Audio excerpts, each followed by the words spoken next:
Well, we are waiting on an expected appeal from former President Trump's legal team regarding the aforementioned Colorado court's decision to keep him off the state's 2024 primary ballot. Trump's team is already filing a separate appeal in Maine, whose Secretary of State decided last week to keep Trump off that state's ballot last week.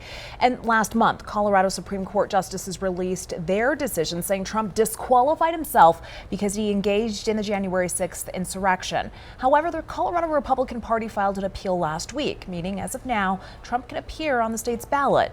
An appeal from Trump could send the case to the U.S. Supreme Court, just days from Colorado's deadline to certify its ballot. I certify the names onto the ballot for the presidential primary this Friday. And so we do hope that the court understands that presidential primaries are rapidly approaching and gives us a definitive answer whether or not the former president is disqualified from the ballot. The Supreme Court is expected to get involved in this issue, and any ruling from the High Court would be the final say on the matter. Trump's campaign says they're confident the High Court will rule in their favor.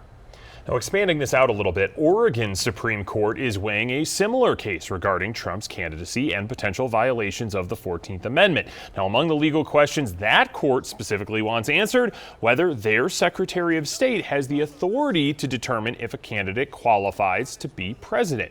Oregon's Secretary of State asked the court to throw the case out, saying her authority only applies to the general election. Oregon Supreme Court won't have a decision until next week at the earliest.